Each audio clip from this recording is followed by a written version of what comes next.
Worship you, Panginoon, to the ends of the earth. To God be the glory.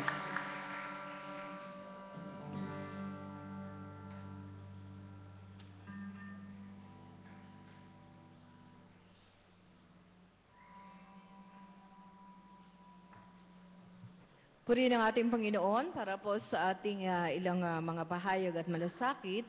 Patuloy natin suportahan ang ating ginagawa ng UMM, ang Elders Gate Praise and Thanksgiving Fellowship. At this coming Wednesday po ito ay gagawin doon sa Buso-Buso. Isa pong mission area ng Marikina United Methodist Church. At ganyan naman yung ating prayer meeting. This coming Wednesday, ang ating pong tagapagsalita ay nasa Amerika. Kaya po magtatalaga tayo ng ibang tagapagsalita. Ang ating pong worker in charge ay si Pastor Ador. Ang praise team na magpapaawit at aawit ay ang Mission and Evangelism team. Ang worship committee po ay mayroong planning and evaluation na gagawin. Pakitingnan niyo po dyan sa ating screen ang ating mga kapatid na kinakailangang dumalo dyan. Yan po ay July 3, Thursday. Nandiyan po yung mga nakatalang pangalan.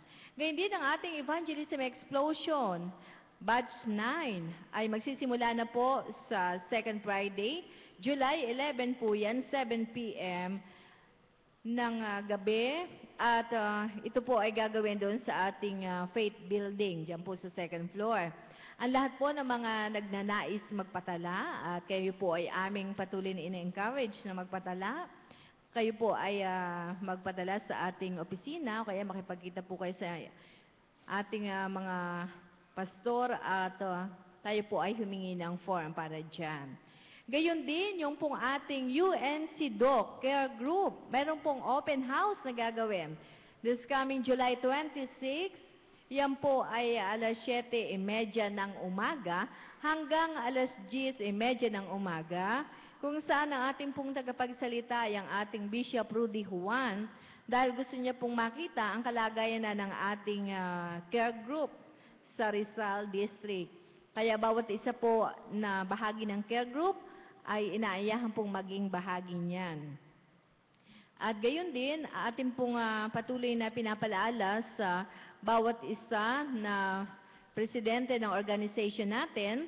Gayon din po ang council chairperson natin, lay leader, at delegate sa annual conference na meron din pong gagawing pagpupulong sa July 5, this coming Saturday. Yan po ay alas 8:30 ng umaga. At gayon din, panawagan din po ng ating Centennial Committee, yung pong mga t-shirt na, kung wala pa po kayong mga t-shirt, meron pa pong available na t-shirt tayo, XL na lang po. 200 pesos po yan. Meron pa rin po tayo mga available na souvenir items. Punta na lang po kayo sa ating Church and Society office sapagkat meron po tayong in-charge para sa bagay na yan. Yung pong ating Zumba fitness class na pinangunahan ating kapatid na Karen ay nagpapatuloy every Tuesday, Wednesday, and Thursday. At ngayon po ay tinatawagan natin ang presidente ng Rizal District, UMW, si Ate Merly, para po sa kaniyang pahayag. Magandang hapon po sa inyong lahat, mga kapatid. In behalf of Rizal District United Methodist Women, magkakaroon po tayo ng joint fellowship with UMM. Ito po ay nauukol sa ating kalusugan, pampisikal. Ito po ay tinatawag natin lecture seminar, Naturopathy, the Natural Way of Healing. At ito po, matututunan po natin dito ang iba't ibang pamamaraan kung paano po sa pamamagitan ng natural way of healing na hindi tayo gagamit ng western or synthetic drugs, ay gagaling po ang ating mga karamdaman, katulad po ng cancer, hypertension, diabetes. Ituturo po sa atin ni Dr. Ceci Lucentales. Siya po yung presidente ng Naturopathic Society of the Philippines. Siya po yung asawa ng former Undersecretary ng DSWDC, Mr. Lucentales. Kaya't mapalad po tayo sapagkat tayo po ay kanyang napaunlakan. Kaya mga kapatid, huwag po natin palalagpasin ang magandang pagkakataon nito. Marami po tayong matututunan. Si Pastor Philemon po, kaya gumaling din. Isa po yung tinuro namin sa kanya. Ito po yung pamamaraan na ginawa niya. Kaya ituturo po sa atin ang prevention and awareness. Kaya dumalo po tayo mga kapatid. Salamat po.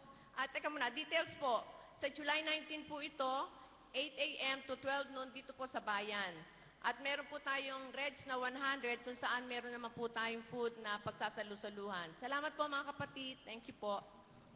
Ngayon din mga kapatid, this coming July 1, hindi niyo po makakado upang palad ng maghapon ang inyong mga manggagawa sapagkat kami po ay pupunta sa Baras sa ating iglesia doon upang gawin yung pong annual planning para po sa ating pagtaya sa magiging kalagayan ng mga gawain natin sa buong isang taon. Kaya isama niyo po kami sa mga panalangin.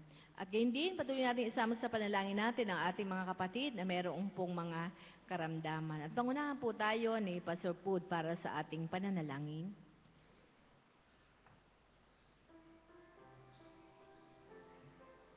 Kayo po ay manalangin.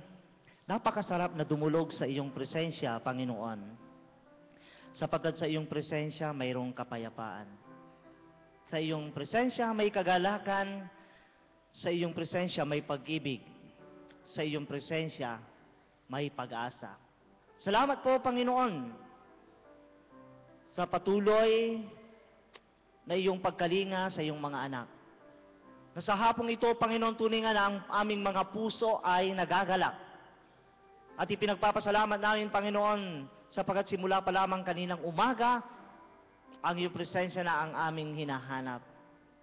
Panginoon, sa oras na ito, dinadalangin po namin ang aming mga kapatid na hindi po namin nakasama, lalo na po sa may mga karamdaman.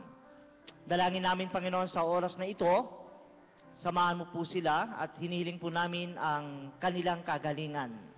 Ang kanilang mga gamot na iniinom, i-bless po ninyo ito na siyang magsilbing kagalingan po nila. Ganon din, Panginoon, dinadalangin namin ang lahat ng aming mga kapatiran na sa ngayon ay nasa ibang lugar o naglalakbay man.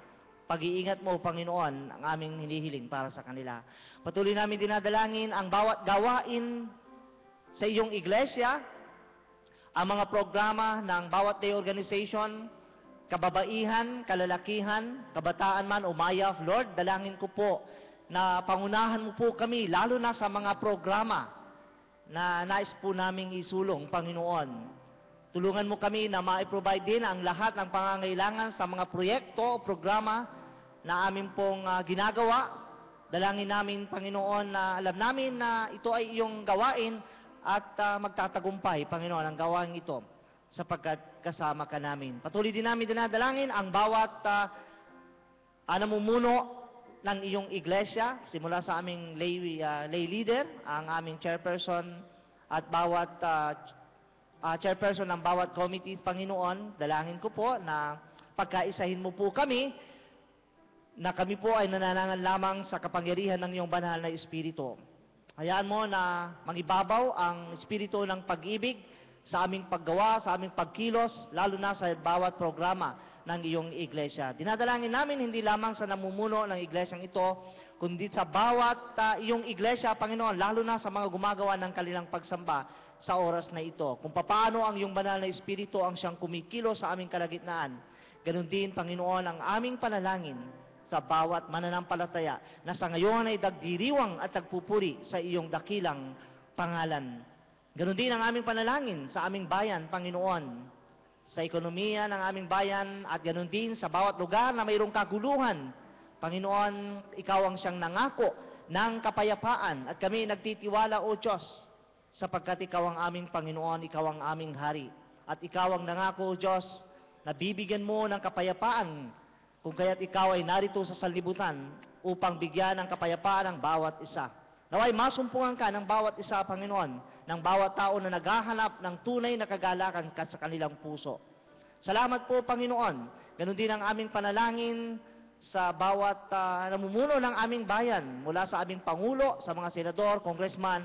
Dalangin namin, Panginoon, na pagkaisahin mo po ang kanilang layunin na makatulong, makapaglingkod sa bawat mamamayan na sa bawat programa na kanilang gagawin, Panginoon, ay maging pakinabang sa aming bayan at sa bawat mamamayan. Salamat po.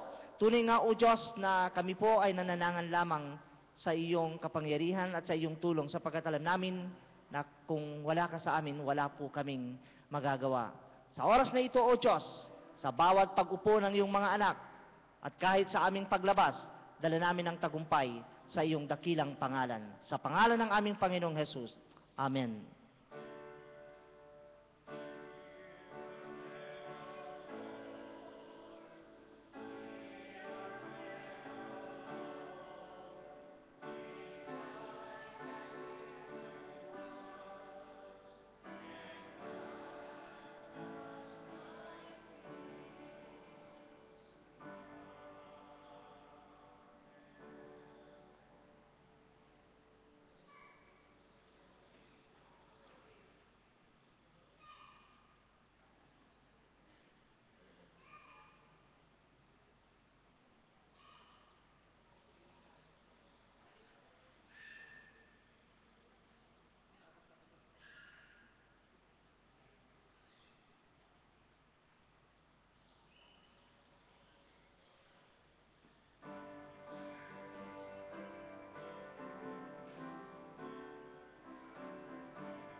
Basbasan mo po, O Diyos, ang mga halagang ito na ipinagkaloob ng iyong mga anak. Kalakip ang kanilang pagmamahal sa iyong dakilang ministeryo. At tuloy na mataguyod ang iyong pangalan di lamang sa lugar ng TUMC, kundi maging sa buong mundo. Ito ang aming dalangin sa pangalan ni Jesus. Amen.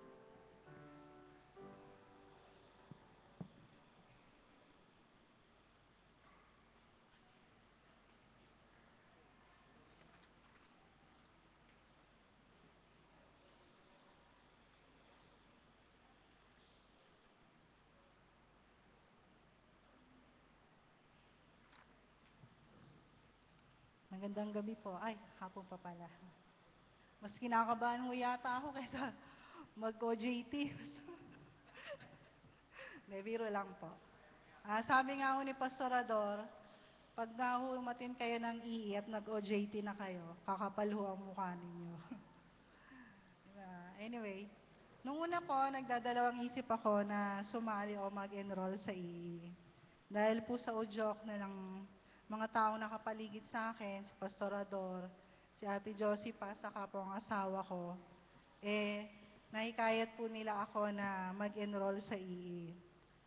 Nung nagsisimula na po kami, doon ko lang po nalaman na kailangan po palang i-memorize yung mga tanong na sasabihin during OJT. Pero sa tuwing may mga tumatanggap naman po sa Panginoong Jesucristo, ang pakiramdam nyo, hindi nyo mai-explain dahil sa pag-deliver nyo ng message o nung mga sinasabi namin, nakikita namin na talaga namang pong willing sila na tanggapin ang Panginoong Jesucristo. At pag po mga tinatanong na meron po kasing tanong na ganito, na kung sakaling mamatay ka ngayon, wag naman sana, natatakot na po sila. Pero pag inulit nyo na po, hindi na po sila natatakot dahil tinanggap na po nila ang Panginoong Jesucristo. Nang dahil din po sa marami din po ako nakilala sa loob at labas ng ating iglesia. Dahil din po dito, ako po ay nagpapasalamat sa mga taong tumulong po sa amin, sa mga trainers po namin, at sa mga nagturo sa amin during ng aming ng EE. Maraming salamat po. Magandang gabi po.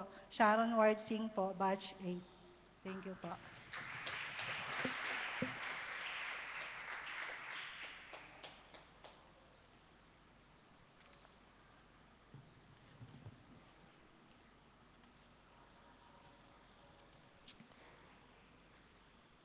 Buksan po natin ang ating Biblia mula sa Lumang Tipan, Genesis 22, chapter 1, verses 14. Pagkalipas na ilang panahon, sinubok ng Diyos si Abraham. Tinawag siya ng Diyos at tumugon naman siya. Sinabi sa kanya, isama mo ang pinakamamahal mong anak na si Isaac at magpunta kayo sa lupain ng Moria. Umakyat kayo sa bundok na ituturo ko sa iyo at ihahandog mo siya sa akin. Kinabukasan, maagang buwangon si Abraham at sumakay sa asno. Kasama si Isaac at ang dalawang aliping lalaki. May dala silang kahoy na panggatong. Matapos ang 3 araw na paglalakbay, natanaw nila ang dakong kanilang patutunguhan. Kaya't sinabi ni Abraham sa kanyang mga alipin, bantayin na ninyo rito ang asno at kami na lamang ni Isaac ang magtutuloy. Sasamba lamang kami sa dako roon at babalikan namin kayo. Ipinapasa ni Abraham kay Isaac ang kahoy na panggatong, dala naman niya ang apoy at patalim, at magkasama silang lumakad. Tinawag ni Isaac ang pansin ng ama, Ama, ano yun anak? Tugon patanong ni Abraham. Meron na po tayong apoy at panggatong, ngunit nasaan ang korderong ihahandog? Tanong ni Isaac. Sumagot si Abraham, Anak, ang Diyos ang magbibigay niyon sa atin, kaya't nagpatuloy sila sa paglakad. Pagsapit nila sa dakong itinuro ng Diyos, gumawa ng dambana si Abraham. Inayos niya sa ibabaw nito ang panggatong at iniga si Isaac matapos gapusin. Nang sasaksakin na niya ang bata, tinawag siya ng anghel ni Yahweh at mula sa langit ay sinabi, Abraham, Abraham, huwag mong patayin ang bata, huwag mo siyang saktan, na ipakita mo ng handa kang sumunod sa Diyos, sapagkat hindi mo ipinakita sa kanya ang kaisa-isa at pinakamamahal mong anak. Paglingon niya ay minakita siyang isang lalaking tupa na ang mga sungay ay napasabit sa mga sanga ng kahoy. Ito ang kinuha ni Abraham at inihandog kapalit ng kanyang anak. Ang lugar na iyo'y tinawag ni Abraham na ang Panginoon ang nagkakaloob. At magpahanggang ngayon, sinasabi ng mga tao, sa bundok ni Yahweh ay may nakalaan. Para sa pagbasa sa epistula, makipagbukas po ang bawat isa sa sulat sa mga taga-Roma, Kabanata 6, mga talatang 12 hanggang 23. Roma, Kabanata 6, mga talatang 12 hanggang 23. Huwag na ninyong paghariin ang kasalanan sa inyong mga katawang mamamatay upang hindi na kayo maalipin ng masasamang pita nito. Huwag ninyong pailalim sa kapangyarihan ng kasalanan ng alimang bahagi ng inyong katawan bilang kasangkapan ng kasamaan. Sa halip, pasakop kayo sa Diyos bilang mga taong namatay at muling binuhay at ihandog sa Kanya ang buo ninyong pagkatao bilang kasangkapan ng katwiran. Sapagkat hindi na dapat maghari sa inyo ang kasalanan, yamang kayo'y wala na sa ilalim ng kautusan, kundi na sa ilalim ng kagandahang loob ng Diyos. Ngayon, gagawa ba tayo ng kasalanan dahil sa wala na tayo sa ilalim ng kautusan, kundi na sa ilalim ng kagandahang loob ng Diyos? Hindi. Alam ninyong kapag kayo'y napaalalim sa kanino man bilang alipin, alipin nga kayo ng inyong pinapanginoon, mga alipin ng kasalanan at ang bunga nito ay kamatayan. O mga alipin ng Diyos, at ang bunga nito ay pagpapawalang sala. Ngunit salamat sa Diyos, sapagkat kayong dating mga alipin ng kasalanan ay naging masunurin sa aral na tinanggap ninyo. Pinalaya na kayo ng kasalanan at ngayon mga alipin na ng katwiran. Nagsasalita ako sa karaniwang paraan para madali ninyong maunawaan. Paanong ipinailalim ninyo ang inyong sarili sa karumihan at sa kasamaang palala ng palala, ngayon na may ihandog ninyo ang inyong sarili sa katwiran sa ikapagiging banal ninyo. Nung alipin pa kayo ng kasalanan, hindi kayo saklaw ng katwiran. Ngunit ano na nga ang napala ninyo sa mga bagay na iyon na ikinahihiya ninyo ngayon? Ang kinauwian ng mga ito ay kamatayan. Ngunit ngayong pinalaya na kayo mula sa kasalanan at mga alipin na ng Diyos, ang natamo ninyo'y kabanalan at ang kauuway buhay na walang hanggan. Sapagkat kamatayan ang kabayaran ng kasalanan, ngunit ang kaloob ng Diyos ay buhay na walang hanggan sa pamagitan ni Kristo Jesus na ating Panginoon. Magsitayo ang bawat isa para sa pagbasa ng Ebanghelyo.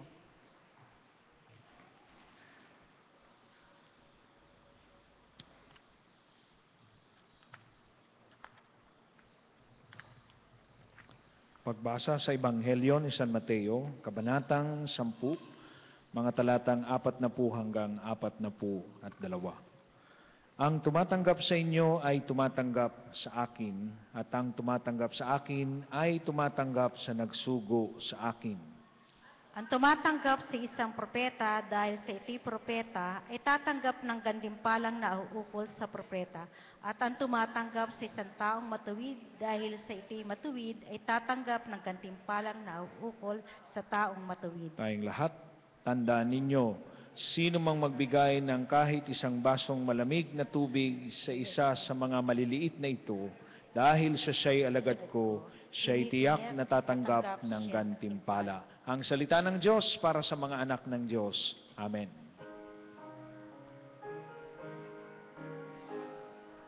Ang kasulatan ay ilaw sa ating lalakaran,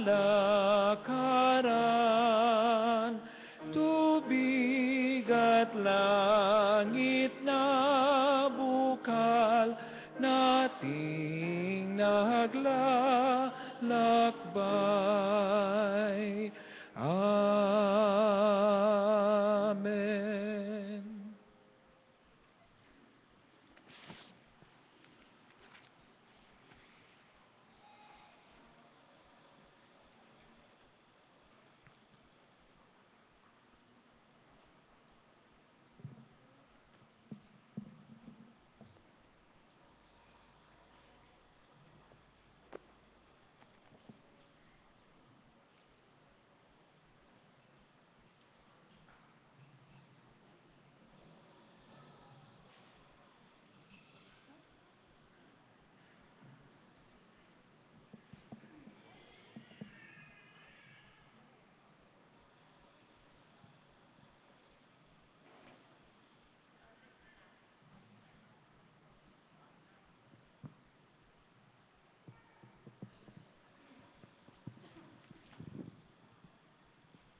To all who are tortured and ravaged by sin, the brave Lord led the heart to give in. There's news of release and captivity said, we will set free, come and see.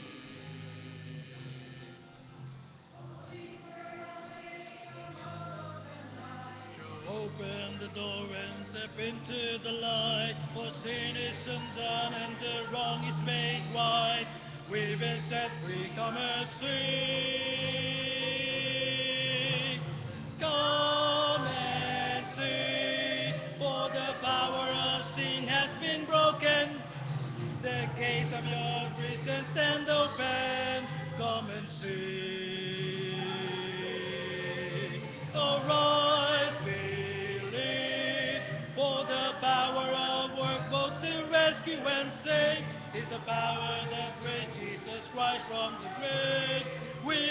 set free. Come and see.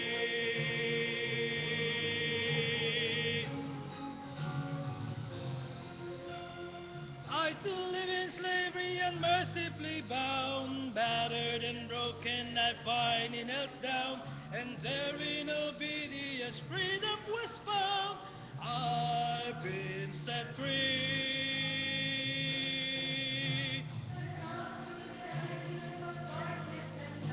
I run in the freedom of liberty's light, and shout to the captives, our prisoners take flight.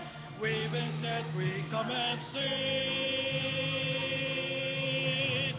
Come and see, for the power of sin has been broken. The gates of your prison stand open. Come and see. Arise, believe, for the power of work both to rescue and save is the power that raised Jesus Christ from the dead. We've been set free. Come and see. If the enemy is holding a knife to your chest, demanding you give up or die, and now you are free. Come and see, for the power of sin has been broken. The gates of your prison stand open. Come and see. Arise, believe, for the power of work both to rescue and save is the power that raised Jesus Christ from the dead. We've been set free. We've been set free.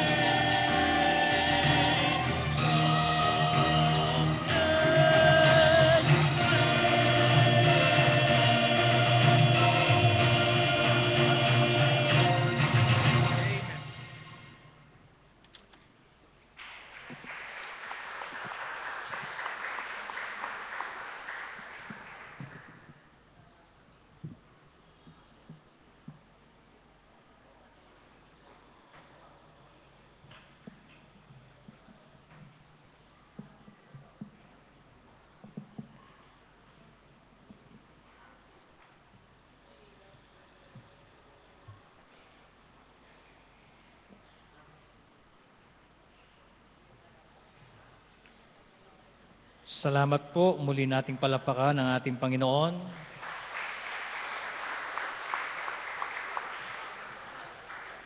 Tayo po ay manalangin. Sa patuloy naming pagsasama-sama, O Diyos, sa pakikinig ng inyong mensahe, dalangin po namin ang pagkasi ng iyong banal na Espiritu upang ang bawat puso ay doon manahan ang salita ng buhay.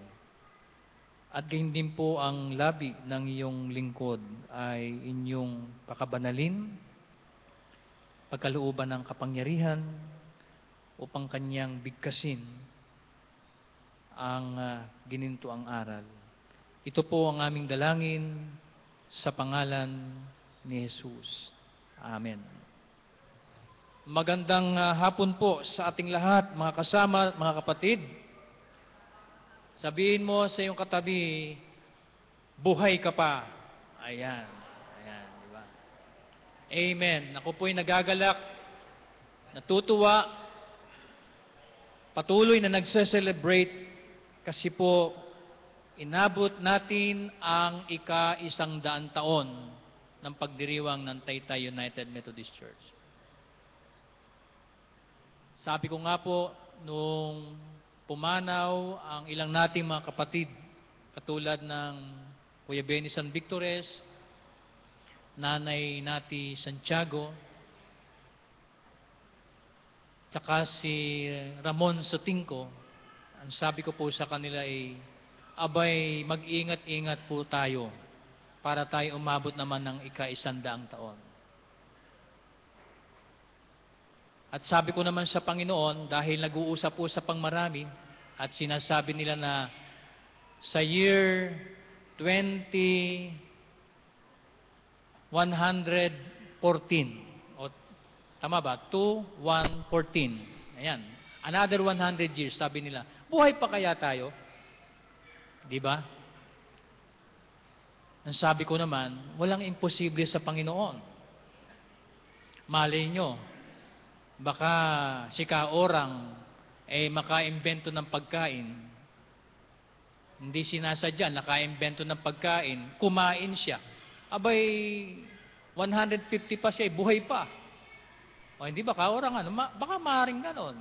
Di ba? Di natin alam. Baka tayo umabot pa ng 2114. Ano ho, tama po ba? Ipag-pray po natin, baka mangyari po yun. Di ba? But of course, mensahe po na ipagkakalob ng Panginoon sa ating lahat. Nais ko pong ibahagi ang pamagat ng mensahe ng ating Panginoon sa hapong ito, sa gabing ito, ng Vesper service natin. May pamagat pong obey. Ayan. Sabihin nyo sa katabi nyo, obey. Napakaganda po ng ipinakita ni Abraham dito. Hayaan nyo munang saysayin ko ang kagandahan ng pagsunod ni Abraham. Napakahirap ng pagtawag ng Diyos kay Nunong Abraham. Biruin po ninyo, si Abraham na napakayaman. Ang sinabi ng Diyos sa kanya, Abraham po ang unang pangalan sumunod ka sa akin. At ituturo ko sa iyo ang lupang pangako. Ikaw at ang iyong saling lahi ay doon maninirahan. Pagpapalain kita. Alam niyo po, sa tala ng banal na kasulatan, itong si Abraham, talagang sumunod ho siya. At ang sabi doon, iniwan niya yung kanyang kayamanan sa Haran, iniwan niya yung kanyang tahanan sa Haran, at siya ay nakinig, sumunod kay Yahweh. At dito sa ating binasa, matinding pagtawag ng Diyos sa kanya, sapagkat ang sabi ng Diyos, Abraham, pumunta ka doon sa lugar na ituturo ko sa iyo, sa bundok ng Moriah. At doon mo ialay ang iyong anak, ang iyong kaisa-isang anak. Di ba makita natin sa kasaysayan nito ni Nunong Abraham, sa kanyang pagtalima, sa kanyang pagsunod, wala hong patumpik-tumpik po Wala yung pagtatanong, 100% complete and perfect obedience to the command of our Lord.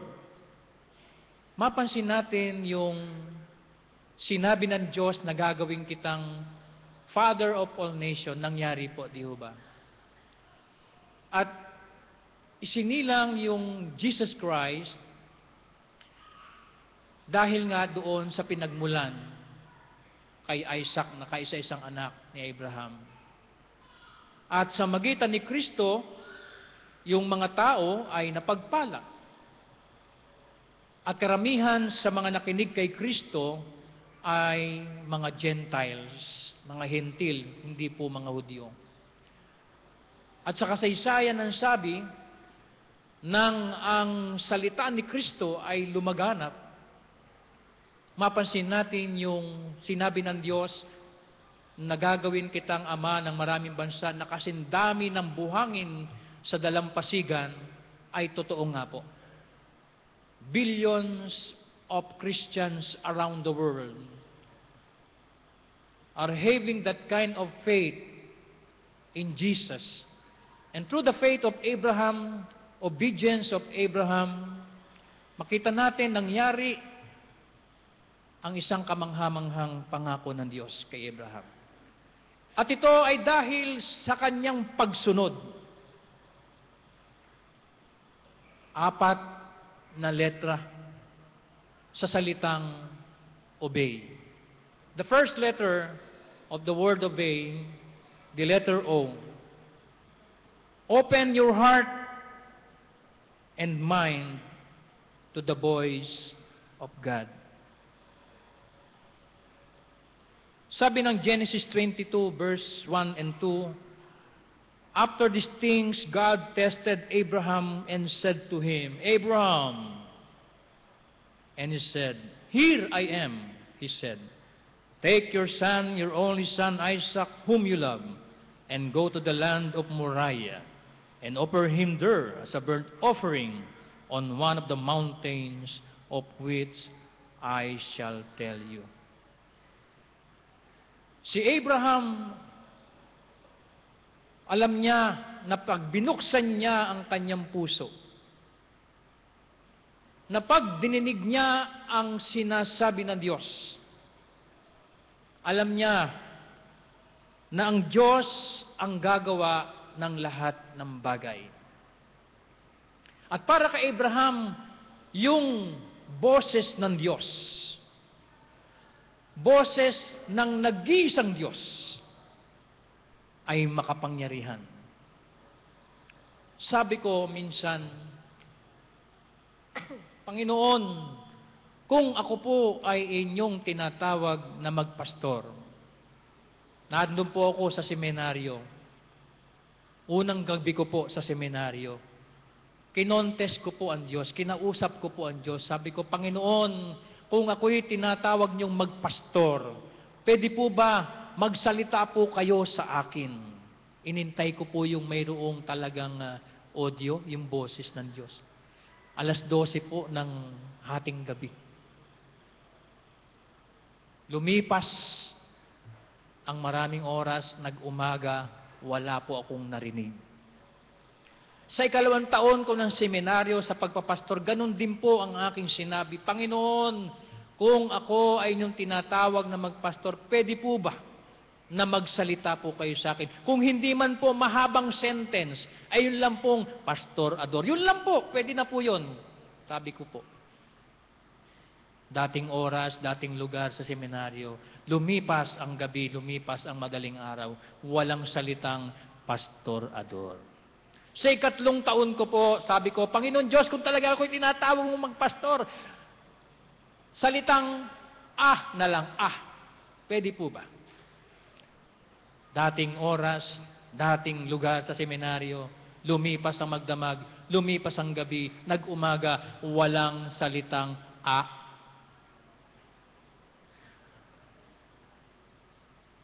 Nagtanong ako sa sarili ko, paano ba tinatawag ng Diyos ang isang isusugo niya na katulad ni Abraham? At ang sabi ko, napakamapalad naman ni Abraham. Tinig ng Diyos, talagang tinig ng Diyos ang kanyang narinig. Pero ako, wala. Pero alam niyo po, kung ano ang ipinakita sa akin ng Diyos upang ako ay magpatuloy sa pagpapastor. Pag ako po ay sumasakay, galing dito, sa crossing po ako bababa. From crossing to Baclaran. From Baclaran to UTS. Nakita ko po at ito ang pinakita sa akin ng Panginoon. Yung po mga barong-barong doon po sa coastal area. At para bagang ang Diyos ay nangungusap sa akin, iyan ang ministry. Yan ang ministry.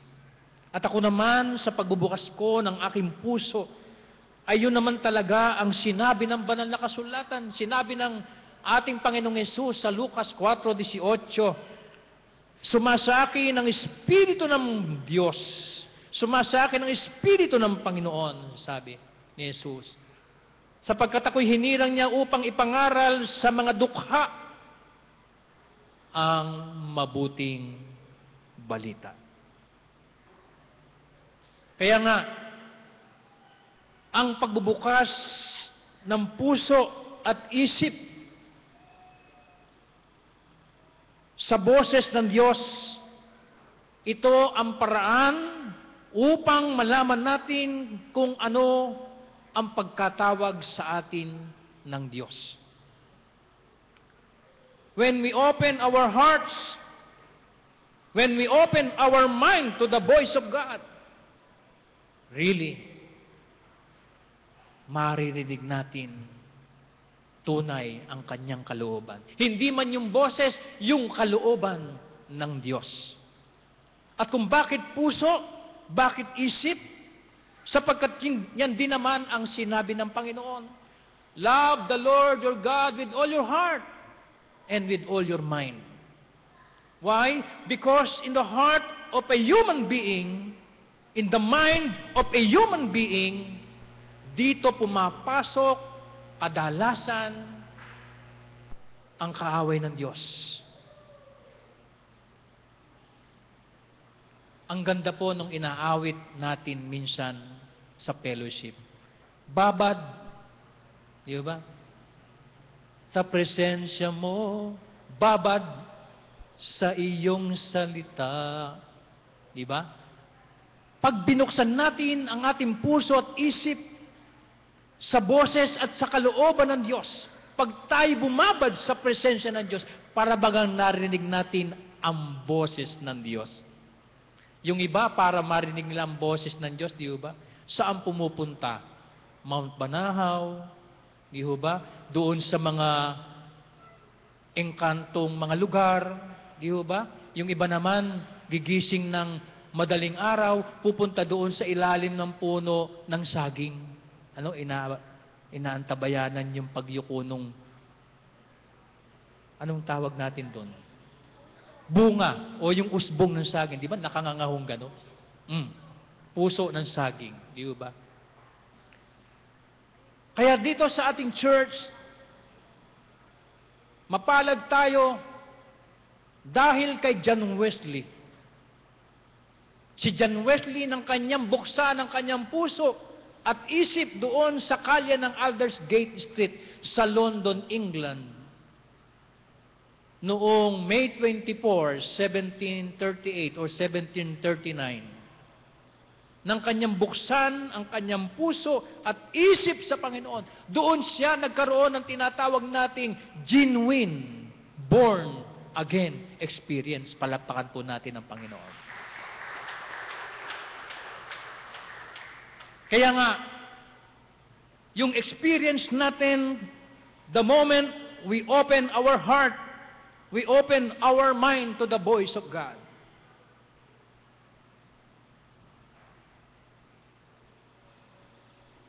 Things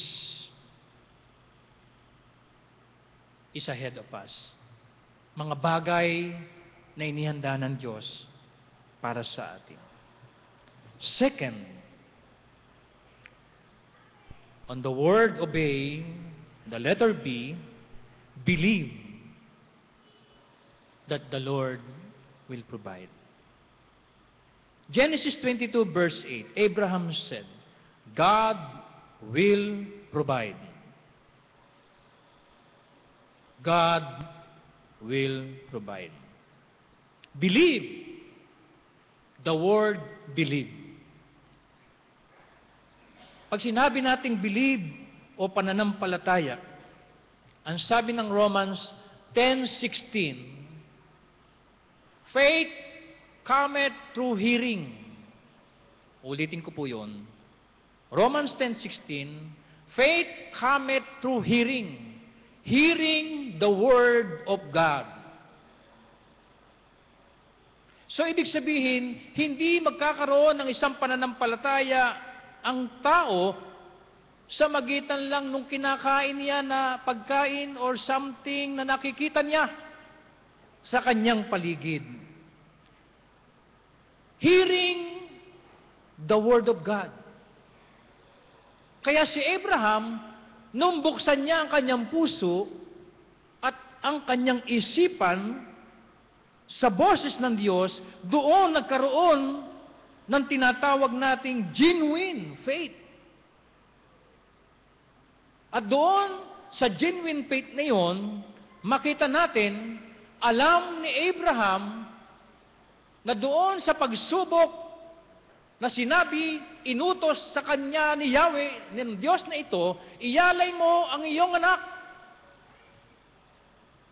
Alam ni Abraham, God will provide. Although masakit para sa kanya, yung gagawin niya, sapagkat maaring may agam-agam, maaring may doubt, pero yung kaniyang pakikinig at doon sa kanyang sinabing, God will provide, ibig sabihin, walang doubt ito. Iniisip ko nga, kung atin titingnang mabuti mga kapatid, yung gagawin ni Abraham, kasi merong ho siyang dalang itak, merong ho siyang dalang mga panggatong. Si Isaac nga, sabi niya, Ama, may panggatong kayo. Nasaan po yung kordero na iahandog? Sabi ni Abraham, don't worry, son. God will provide. Hindi tahasang sinabi ni Abraham kay Isaac, anak, huwag kang mag-alala, sasaksakin kita. Hindi yung direksyong ganun eh. God will provide. At sa puso ni Abraham, alam niya hindi siya pababayaan ng Diyos, although masakit yung kanyang gagawin na yon bilang pagtalima sa sinabi ng Diyos, iyalay mo ang iyong kaisa-isang anak. Minsan, sa mga mananampalataya, pag pinag-uusapan ang pagsunod, kadalasan may agam-agam. Di po ba? Naku! Ito bang tight na ito?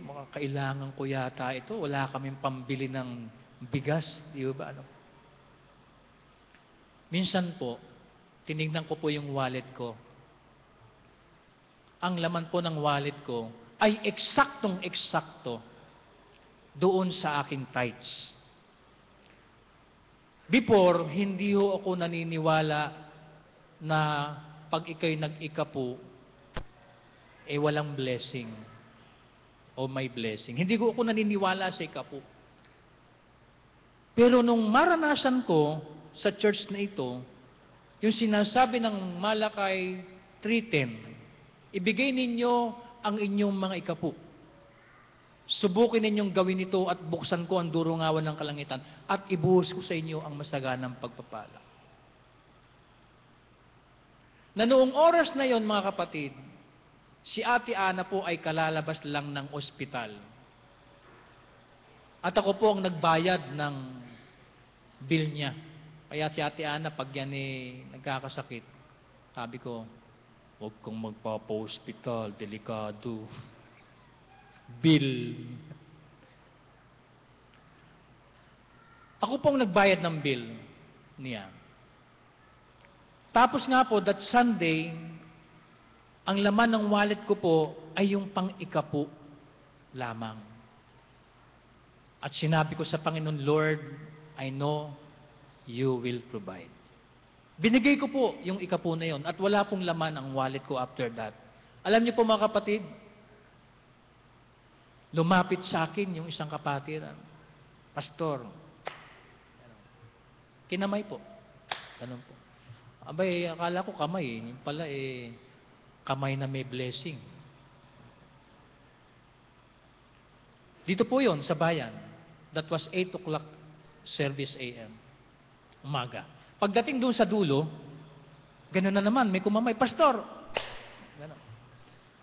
Meron na naman blessing. Alam niyo po, binilang ko po yung binigay sa akin.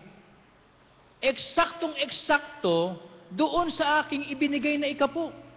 Palapakan po natin ang Panginoon. Katulad nito, believe in the Lord. God will provide, sabi ni Abraham, because of his faith was tested. Pero nyo, ng kanyang iuunday na po, yung kanyang itak at sasaksakin na yung kanyang kaisa-isa at minamahal na anak na si Isaac. biglang nagsalita ang kalangitan, Abraham, Abraham. Pagkatapos po nun, sabi, huwag mo nang ituloy ang pagpatay sa iyong anak. Nakita ko na ang iyong katapatan sa iyong pananampalataya.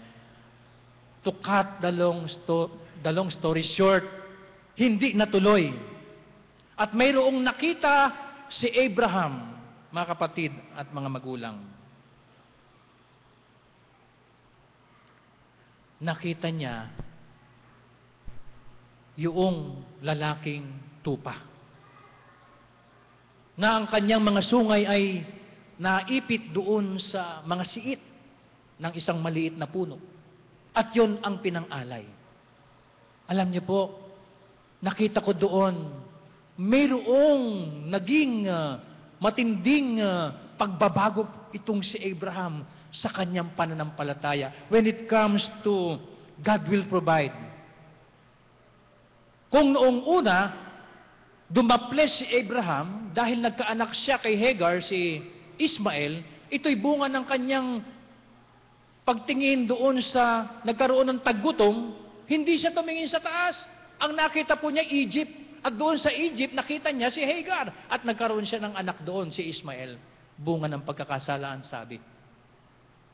Dahil hindi siya tumingin sa taas. Nakita ko, dito, believe the Lord, God will provide.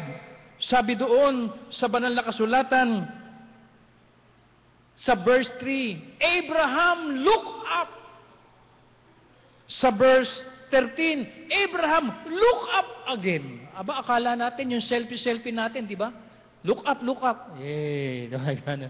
Meron pala noon pa kay Abraham. Look up. Dalawang beses, look up. Di ba? Tayo tuwan-tuwa pag tayo ay, di ba, pagkukunan ati Ella, look up, di ba?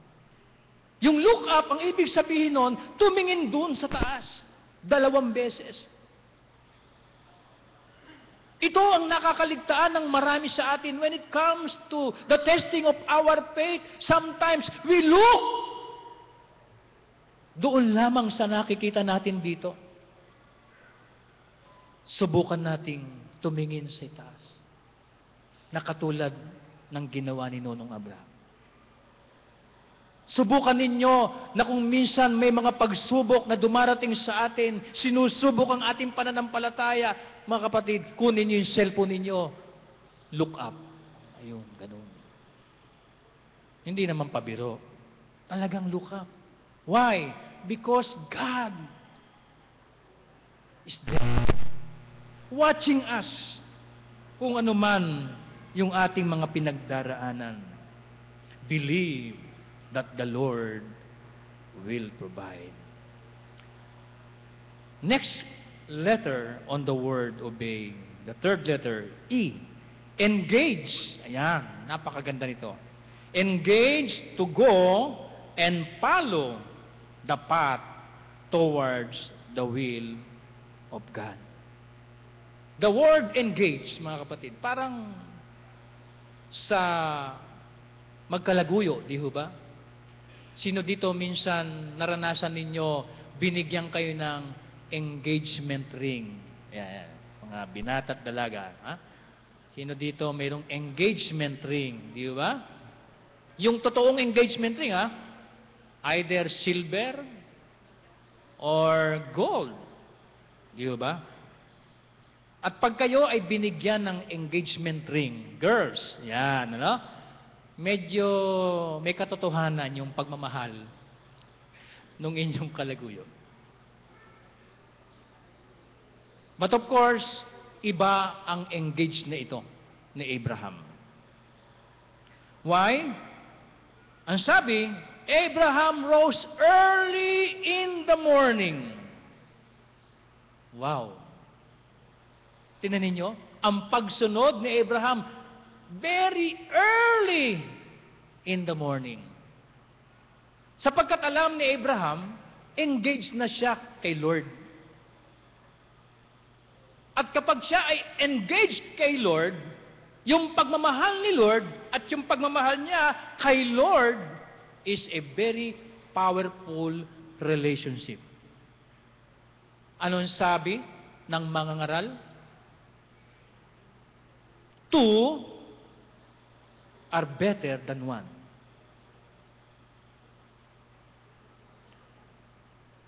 Malaki ang magagawa ng dalawa kaysa isa. Bakit? Ang sabi doon, kapag may problema yung dalawa o yung isa, natutulungan nung isa yung isa. Pero pag wala yung isa, ibig sabihin, nabalo. Yung balo, ang sabi doon, saan siya kukuha ng lakas? Saan siya kukuha ng init? Two are better than one. Ang ibig sabihin dito, alam ni Abraham na sa kanyang engagement kay Lord, sa kanyang paghayo, sa kanyang pagsunod, alam niya, ang tatahakin niya ay yung inihanda ng Diyos, hindi lang para sa kanya, kundi yung ipinangako sa kanya.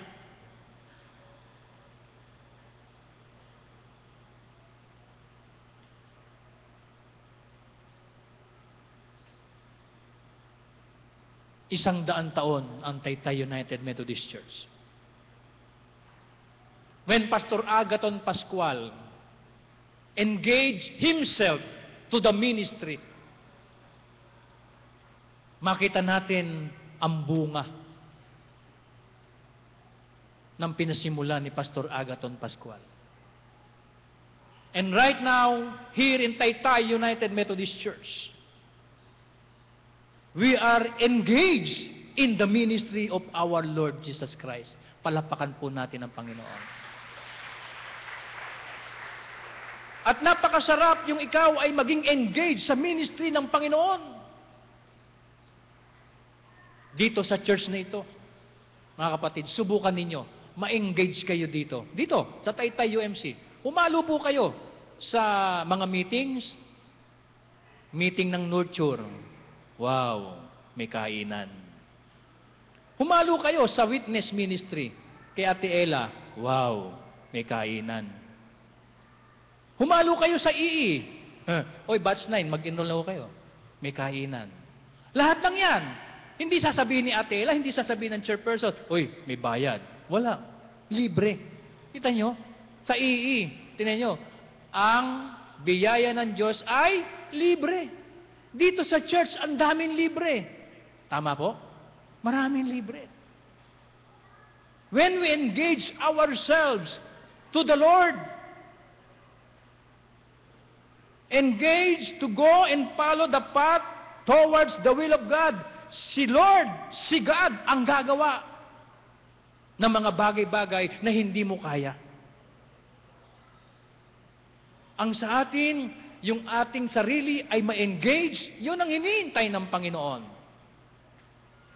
Tingnan niyo po, yung ginawa ng 4 na magkakaibigan. Meron silang kasama na malubha ang karamdaman. Binuhat ng 4 na ito, itong kanilang kaibigang may karamdaman. Dinala nila doon sa bahay na kung saan si Jesus ay nagtuturo at nangangaral. Anong sabi doon? Hindi nila maipasok itong kaibigan na ito. Gusto nilang ilapit kay Jesus, ang daming tao. Anong ginawa nila? Naku, umakyat po doon sa ibabaw ng bubong, binakbak yung pumbubong, at unti-unti inuhugos nila sa tapat na kung saan naroon si Jesus. Pansinin po ninyo, hindi nagalit si Jesus, hindi sinabi ni Jesus, "Oy, bakit nyo binakbak ang bubong? Magagalit ang may-ari." Hindi ho. Ang sinabi ni Jesus ganito, "Kay laki ng inyong pananampalataya. Pinagaling ka ng iyong pananampalataya." Anong ibig sabihin? When we engage as a church in the ministry of healing, in the ministry of bringing those people to the feet of the Lord, something will happen. At dito sa church na ito, naramdaman ko ang napakagandang ministry, mga kapatid. Mabuti na lang narito si Pastor Biones. Ayan. Kilala niyo po ba si Pastor Biones?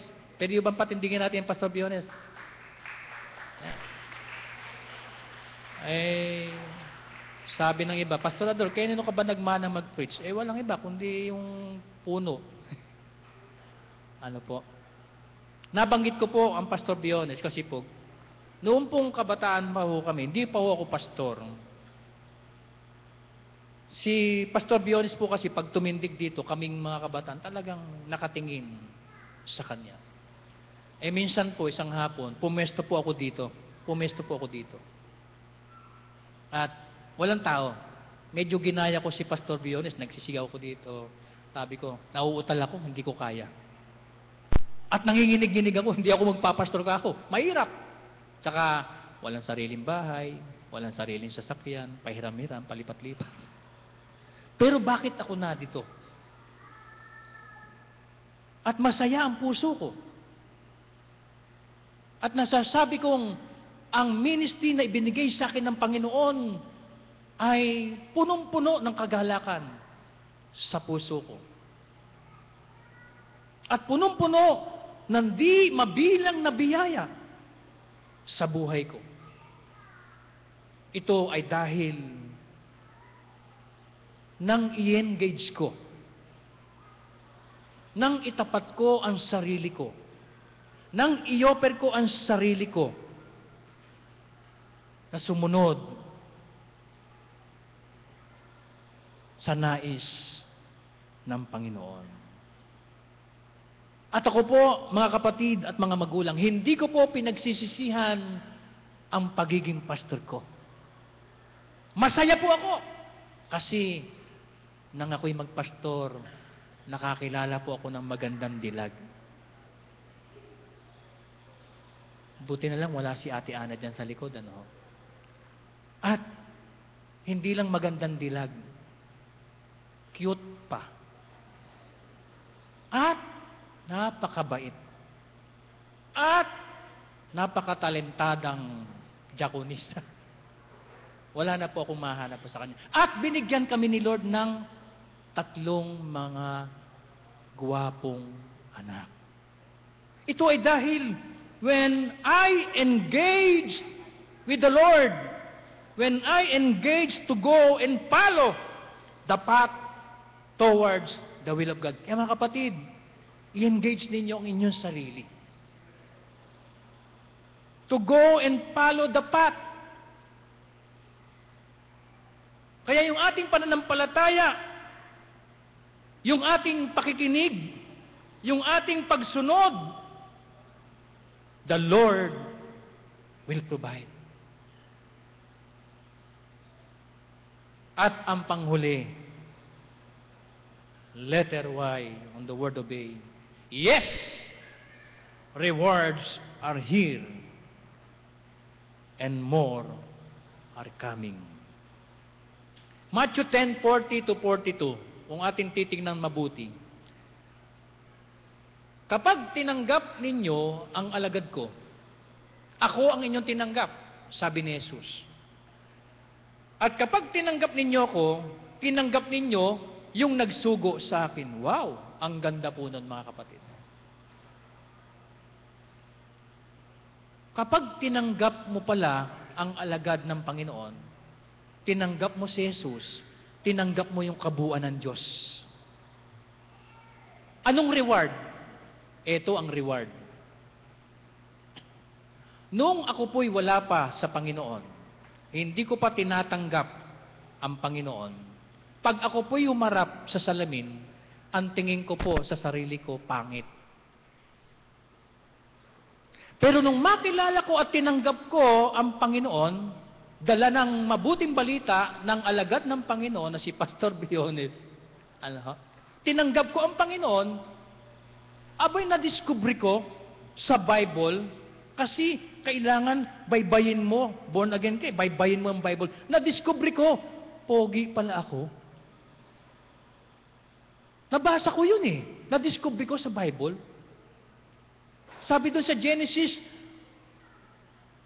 chapter 1, when God created everything, God saw what He created are all good. Ulitin ko po yun. When God created everything, God saw what He created are all good. Oh, ano po ang Tagalog ng good?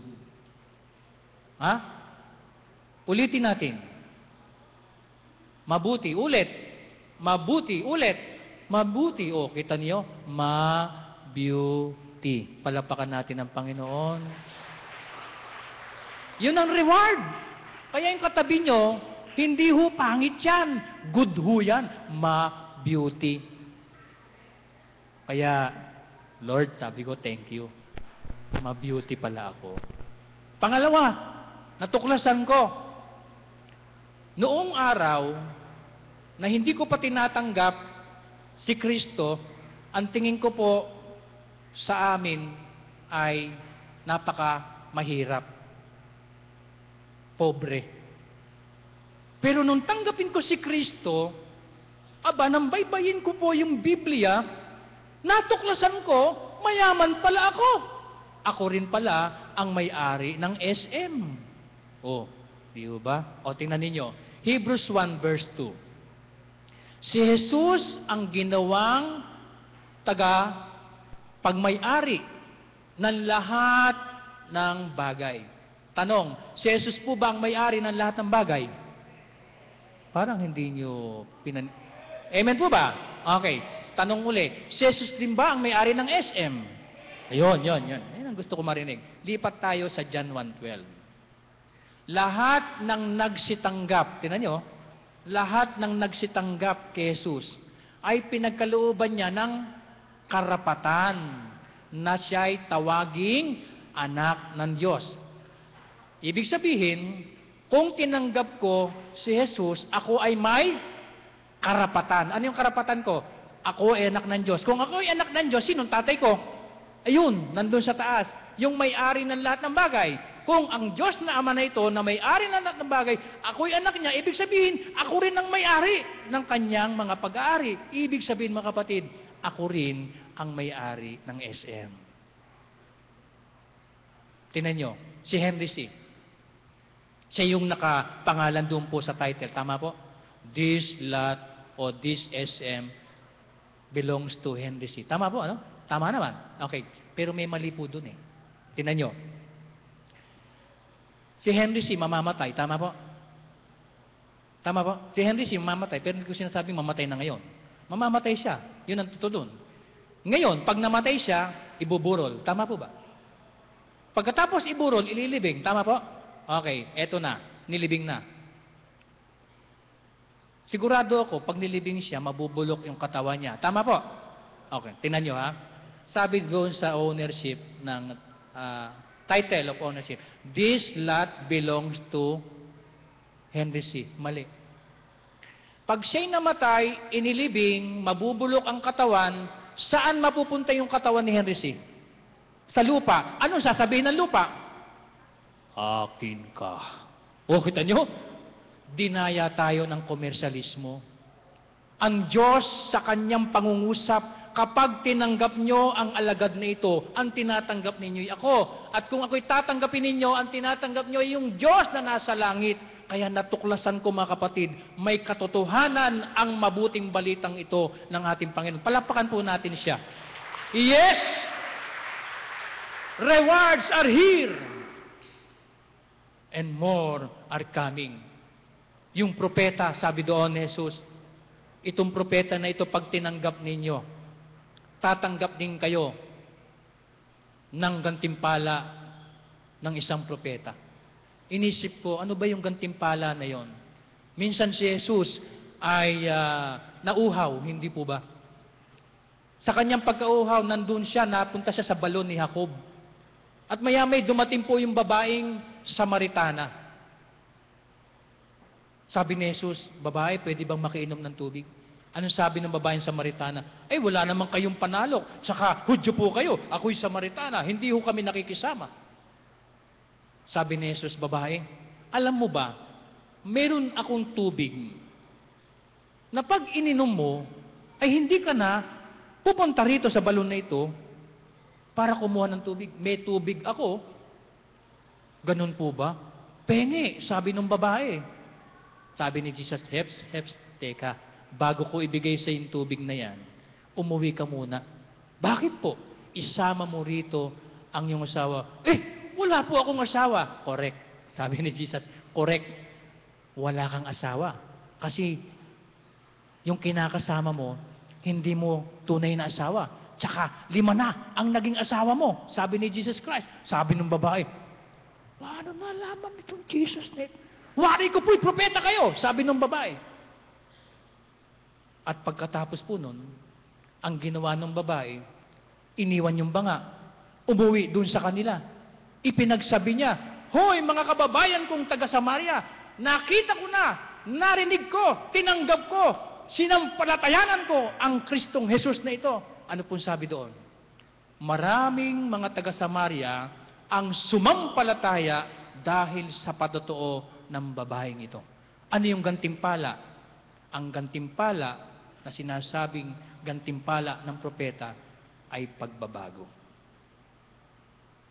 Marami sa atin, pag tinanggap natin ang salita ng propeta, at pag tayo nakinig at sumunod, iba yung pagbabago, ang gantimpala ng Panginoon.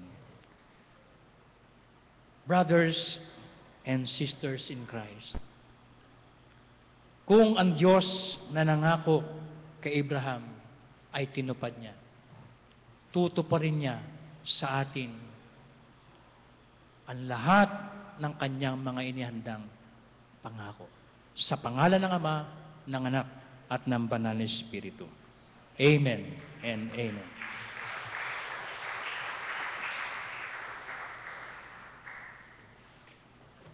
Purihin ang ating Panginoon at bilang kapahayagan ng ating pagtugon, the degree of loving is measured by the degree of giving. Sa diwa, may kagalakan po nating ipagkaloob ang mga ikapo, pag-ibig, pangako, pasasalamat, at ang ating offering para po sa Centennial Fund bilang patuloy na pagpapahayag din ng ating pagsunod sa kalooban ng ating Diyos.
Kung hindi mo ipinagkait, Panginoon, ang iyong bugtong na anak, higit mong ipagkakaloob sa amin ang lahat ng aming pangangailangan.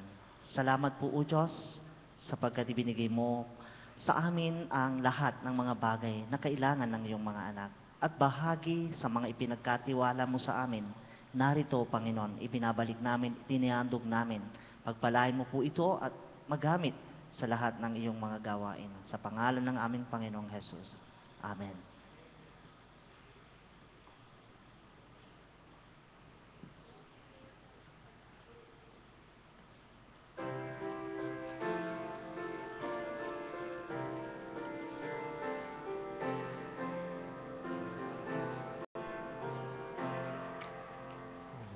We walk with the Lord in the light of His word. What a glory He sheds on our way. While we do His good will, He abides with us still, and with all who will trust and obey. Trust and obey, for there's no other way to be happy in Jesus, but to trust and obey. Not a burden we bear, not a sorrow we share, but our toil He doth richly repay. Not a grief nor a loss, not a frown nor a cross, but is bliss if we trust and obey. Trust and obey, for there's no other way to be happy in Jesus, but to trust and obey. That we never can prove the delight of His love, until all on the altar we lay. For the favor He shows, and the joy He bestows, and for them who will trust and obey.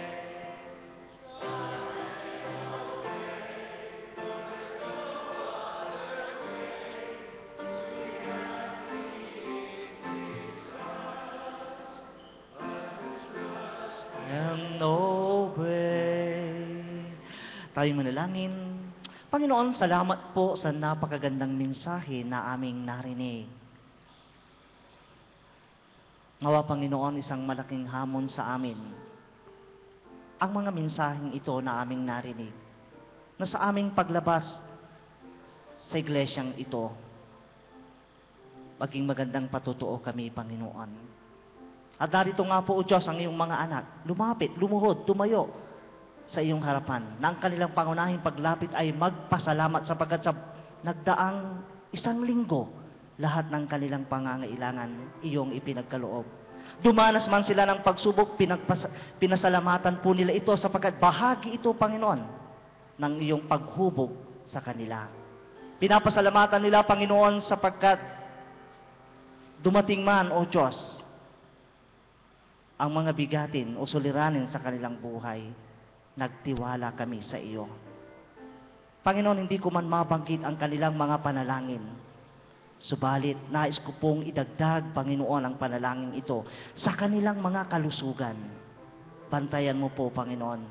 Maaring ilan sa aming mga kapatid na lumapit ay patuloy na lumalapit, patuloy na dumudulog sa iyong harapan upang ipanalangin ang kanilang pamilya. Pangunahan mo po, Panginoon, ang bawat isa sa amin. Salamat po, sapagkat punong-puno kami ng kagalakan na sa aming paglabas, sa aming paghayo, dala namin ang iyong mga salita na magbibigay, magpapatatag sa aming buhay. Salamat po sa pangalan ng aming Panginoong Jesus. Amen.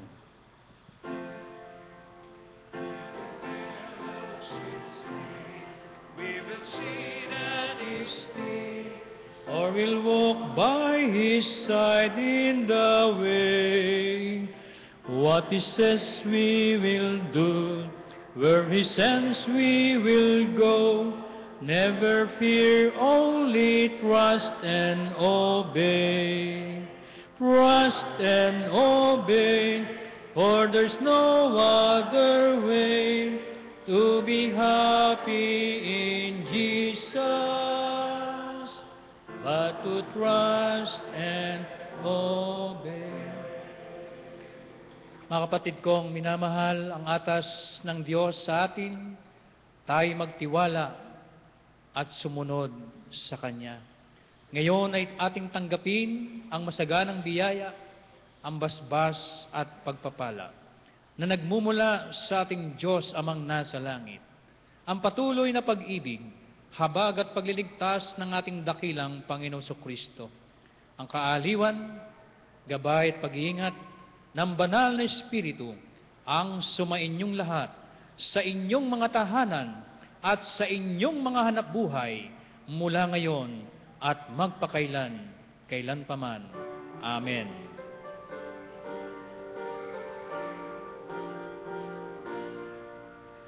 To God be the glory, to God be the glory, to God be the glory, for the things He has done.